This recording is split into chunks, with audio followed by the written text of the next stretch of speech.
Buenas tardes, mi nombre es Michelle Higuera, soy gastroenteróloga y hepatóloga pediatra, soy de la ciudad de Bogotá, Colombia. Muchas gracias por la invitación, les voy a hablar sobre la calidad de la endoscopía digestiva.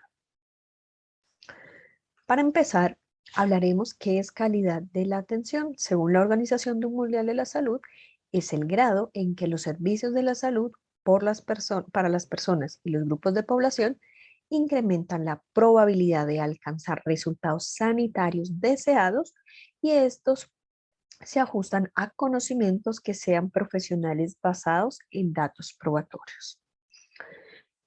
Ahora, la endoscopía realmente ha sido un gran invento en toda nuestra parte de la gastroenterología. A finales de 1800 empezaron a tener los primeros endoscopios o los primeros reportes en los cuales visualizaban el esófago con endoscopios rígidos. Ya hacia 1970 se empieza ya a implementar en la parte pediátrica. Y cada vez esto va teniendo mucho más auge, muchos más contextos en todos los espacios y toda la ayuda, tanto diagnóstica como terapéutica, además de todo el alcance tecnológico que tenemos en la actualidad. Y ahorita realmente es una herramienta diagnóstica fundamental en todas las enfermedades digestivas de los adultos y los niños. Tenemos desde endoscopios más básicos hasta ya otras plataformas y cosas mucho más especializadas en la actualidad.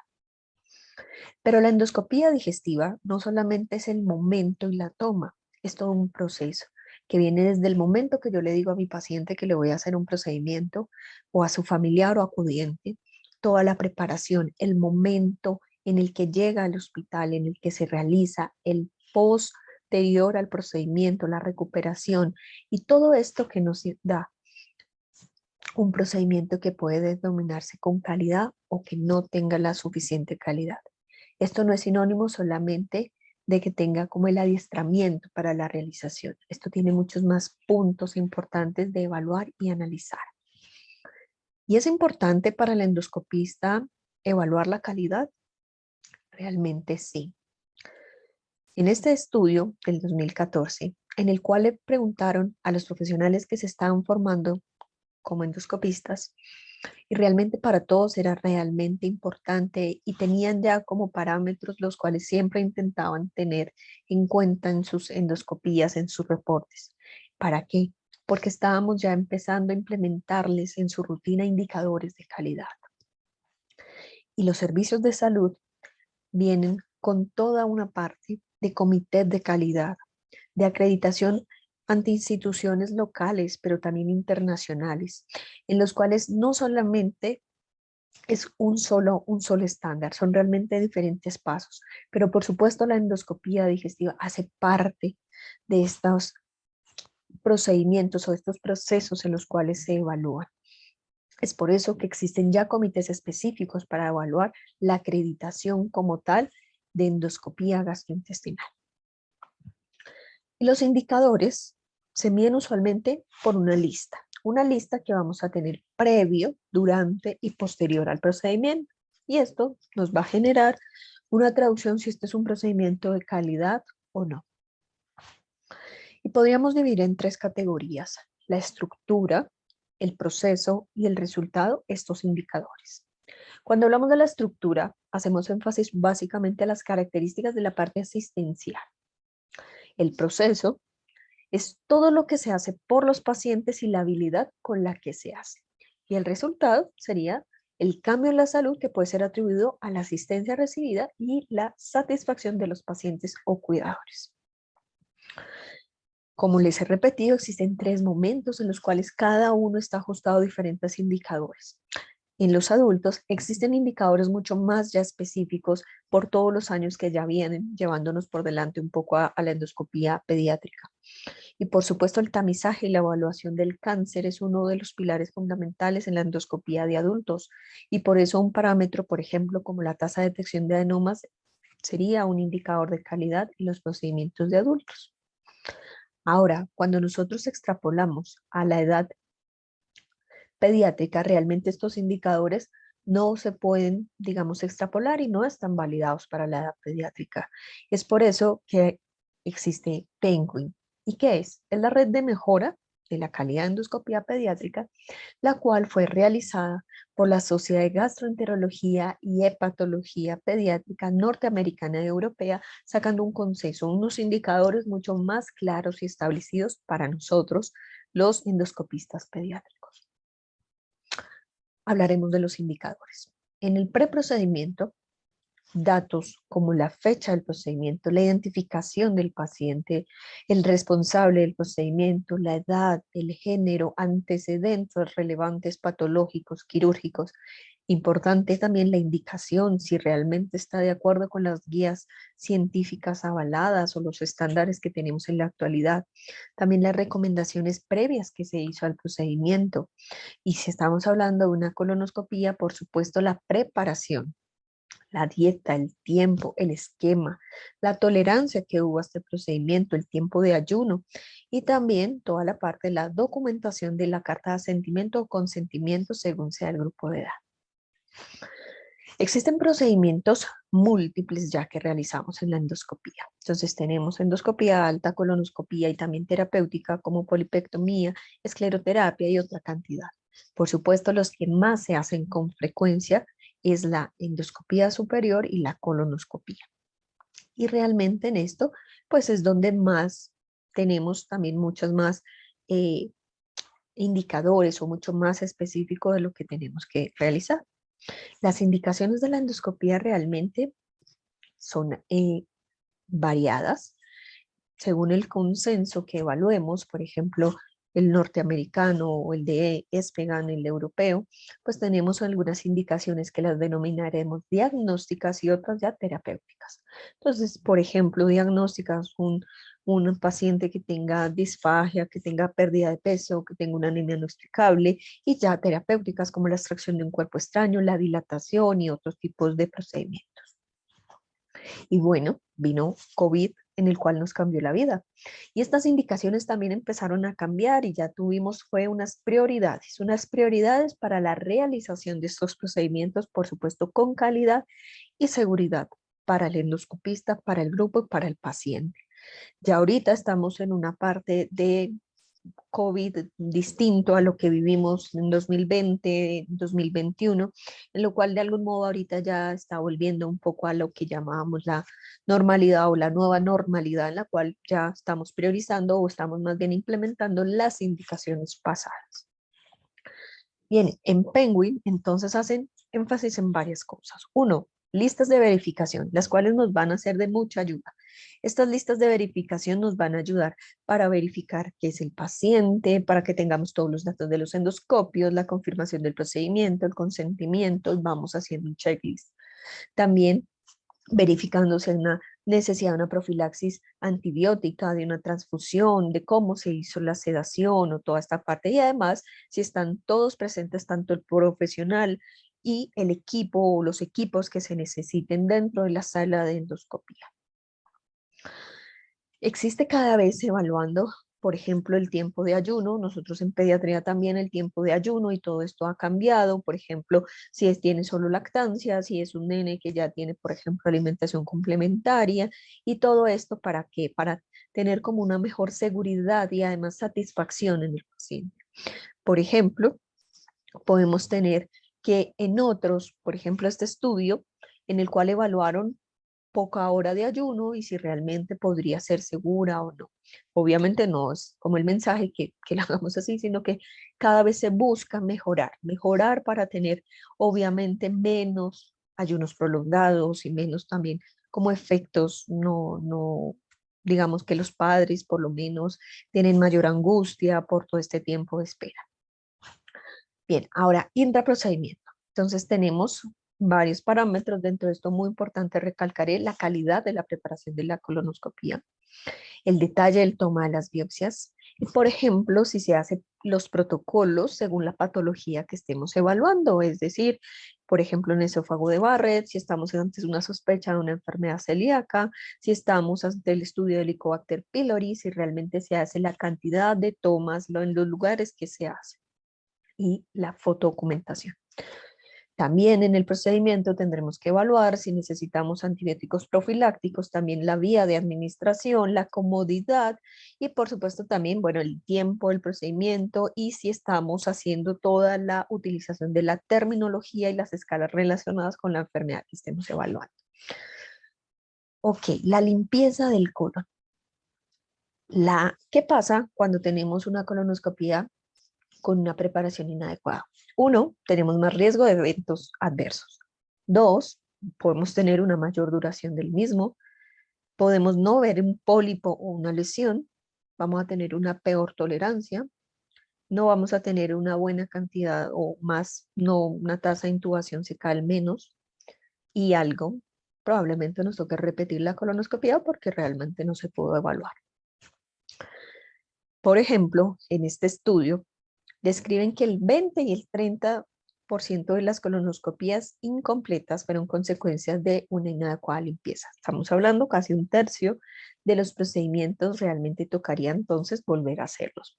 Y en edad pediátrica aún más dificultoso porque necesitamos una anestesia en ocasiones general o con otro tipo de riesgos que conllevan al paciente. Esquemas, muchos. Incluso cada hospital tiene su protocolo, su esquema en el cual ha evaluado que tiene mejor tolerancia, que tiene mejor aceptación, que le ha ido mucho mejor en la evaluación según la escala de Boston.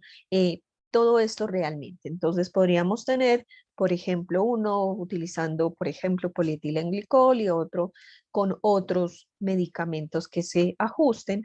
Por ejemplo, en pediatría nosotros también tenemos grupo de edad, entonces con el grupo de edad tendremos una preparación que podrá ser distinta en recién nacidos y en otros va a ser distinto, por ejemplo, en mayores de 10 a 12 años. Ahora, en la parte de la endoscopía alta, entonces tenemos varios. Tenemos, por ejemplo, sí, la evaluación, por supuesto, las escalas y también importante también si estamos, por ejemplo, realizando evaluación para Helicobacter pylori, si se hizo toda la eh, retrovisión y toda la parte de la evaluación. Y por supuesto, la foto o video documentación nos ayuda muchísimo, ¿cierto? Vamos a tener, además de decir, sí, yo vi, tenemos los segmentos evaluados y realmente tendríamos que ser más rigurosos en la toma y en lo que le entregamos o lo que dejamos documentado en este informe. Podemos tener, por ejemplo, en la colonoscopía también muchos hallazgos, que es importante, y también incluso la documentación de la válvula ileocecal. En este, por ejemplo, en este artículo del 2020, que salió publicado en la Acta Gastroenterológica Latinoamérica, dice, por ejemplo, el protocolo sistemático de exploración serían 22 fotografías. Entonces, bueno, tenemos cada vez que estar implementando la cantidad de las fotos, de la documentación. La intubación de la válvula ileocecal, entonces también lo importante es documentar y realmente lo que se dice es que sea con foto para evaluar qué se hizo. Ahora, la duración del procedimiento o el tiempo de retirada, entonces esto podría ser un indicador indirecto, ¿no? Si se hizo una colonoscopia muy rápida, pues realmente el índice de detección de adenomas podría disminuir, no se pudo realmente evaluar todos los segmentos como con la mayor facilidad y también podríamos tener, por ejemplo, muchas colonoscopias sanas o reportadas sanas y no se encontraron y tal vez pues, no se detalló en los segmentos. Ahora bien, tendremos que evaluar también qué grupo de edad estamos evaluando y qué otras dificultades anatómicas propias del paciente estamos hablando, pero se podría decir que un estándar podría ser de 6 y 8 minutos, no menos de estos. Pero realmente hay algunos estudios que dicen que este es un indicador muy difícil de evaluar. Por ejemplo, en Penguin, en nuestro consenso pediátrico, lo eliminan. Cuando retiramos el endoscopio, realmente ahí no se finalizó del todo el procedimiento. Tendremos que mirar toda la parte de los instrumentos que se utilizaron, tenemos que llevar a nuestro paciente a toda la parte de recuperación y además viene toda la parte del informe médico, de mandar las biopsias, la patología, el reporte, informarle al paciente cuándo va a tener su reporte, por ejemplo, de biopsias. Y por eso la información tiene que ser por escrito y o verbal de los hallazgos. También es importante evaluar o recomendar a los cuidadores, a los pacientes, que hay unos hallazgos de biopsia para revisar, porque puede a veces que digan, no, nunca me dijeron, nunca reclamé sus reportes. Y también vendremos todos los problemas post-colonoscopía o post-endoscopía. Y todo esto que nos indica un evento adverso, ¿sí? O realmente síntomas molestos que pueden ser normales. Importante definir y evaluar esto a nuestros pacientes. Entonces, este periodo post procedimiento sería después de retirar el endoscopio, ¿cierto? Y tendremos también días, incluso después, porque tenemos la evaluación de satisfacción del paciente, la comunicación de la histopatología, que será días posteriores. Y para esto empezamos a implementar escalas o maneras de evaluar a nuestros pacientes, a nuestros cuidadores. ¿Cómo se puede hacer? Diferentes, por llamada telefónica, por correo electrónico, por una encuesta, por correo o por aplicación en teléfono, en el cual se pregunta sobre el procedimiento, cumplimiento del horario, el seguimiento posterior, si fue en el tiempo establecido, o incluso si el día del procedimiento fue muy demorado, el reporte o que les hablaran realmente. Y esto que nos habla también, la satisfacción, que en términos grandes nos habla de calidad.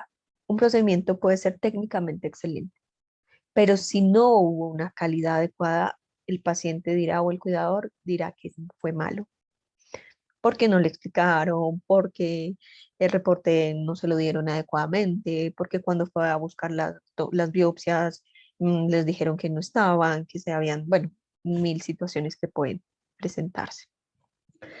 Y realmente esto es importante, ¿cierto? Entonces, inclusive desde como la disposición de nosotros como profesionales, en el cual les explicamos en términos que entiendan. También, por ejemplo, las molestias, si se le hizo un seguimiento, si se le dijo cuándo acudir a la guardia, si realmente el tiempo de espera va tanto para la programación del procedimiento, durante el procedimiento, después, todo esto es importante. Y realmente acá es donde nosotros y como equipo de cada uno de nuestro servicio de endoscopía evaluamos cómo estamos en estos estándares. La información es importante porque muchas veces pueden haber, por ejemplo, quejas, reclamos, bueno, muchas cosas realmente por no una buena explicación al paciente. ¿Listo? Entonces esto como que muy importante y es importante también los signos de alarma. ¿Cuándo debes ir a la guardia si esto ocurriera? Ahora, otro parámetro, la cantidad de estudios endoscópicos es sinónimo siempre de calidad. Entonces, por ejemplo, cuando nos estamos formando en endoscopía tenemos un equipo y tenemos procedimientos asistidos, tenemos otros incluso eh, siempre supervisados, pero se dice incluso que profesionales posteriores, es decir, un equipo también es importante. ¿Por qué? Y que no veamos como el pedir ayuda un signo de debilidad o de credibilidad. En realidad, si esto nos ayuda a tener un procedimiento más seguro y que le genere mejores resultados a nuestro paciente, está perfecto. Cuando nosotros evaluamos, y esto les hablo de una encuesta que hicieron todos los gastroenterólogos adultos en Colombia, entonces tenemos conocimientos teóricos, tenemos destrezas y habilidades, pero realmente es como una integración de todo esto y un equipo como un sustento. Entonces, hasta 6 años posterior a la guardia, acumulan más o menos 300 colonoscopías y requieren asistencia alrededor del 15 al 20% de los casos durante los primeros 3 a 6 años. Y realmente esto no lo debemos ver mal, incluso que yo me gradué hace 10 años y estoy pidiendo ayuda o todavía necesito más, no lo veamos como mal. Aunque realmente, por ejemplo, en Penguin esto lo sacaron, no lo toman como indicador. Y también se dice que con el tiempo, ¿cierto? Vamos a tener como, o podríamos tener menos complicaciones, entonces esto se podría como evaluar. En el consenso que encontré el 2015 mexicano sobre la enseñanza de endoscopía, entonces hay varios parámetros. ¿Y cuál sería el perfil de un egresado, de un profesional formado en endoscopía gastrointestinal? Entonces, que tenga su parte teórica, que tenga su práctica y además que tenga una educación continua y que ejerza pues toda la parte de los procedimientos, la endoscopía alta, la colonoscopía, bueno, realmente es todo una cantidad de como de muchos ítems en los cuales uno podría decir, listo, ya estoy mejor formado, ya hago mis procedimientos, pero cada vez estoy teniendo en mi servicio que sean de calidad. Entonces, algo que nos puede ayudar, por ejemplo, un flujograma, un algoritmo que nos diga ir haciendo. Entonces, acá, por ejemplo, lo citan desde la llegada del paciente, si está preparado, si tiene el consentimiento, bueno, toda esta parte. Pero podríamos hacer flujogramas por cada tiempo, preprocedimiento, intraprocedimiento, postprocedimiento, y como evaluando y que no se nos olvide o con una checklist. Bien, ¿qué les quiero dejar de conclusiones? En los servicios de endoscopía digestiva es importante conocer los indicadores de la calidad de endoscopía digestiva, donde los podemos encontrar todos en los consensos norteamericanos, europeos o locales que tengan. Existen 3 momentos de evaluar: pre, intra y post procedimiento. Y hay parámetros que pueden diferir en pediatría y adultos. Y los indicadores nos van a permitir traer planes de mejora. Entonces, si vemos que ahorita estamos fallando en algunos o está un poco más débil, nos genera hacer cambios. Cambios siempre para el mejor de nosotros como servicio, pero además de nuestros pacientes. Y bueno, con la Sociedad Latinoamericana de Gastroenterología, Patología y Nutrición Pediátrica estamos realizando los parámetros de calidad reportados en la endoscopía digestiva y estamos haciendo toda la parte de la adaptación del consenso para nuestra población. Muchas gracias por la invitación. Muchas gracias.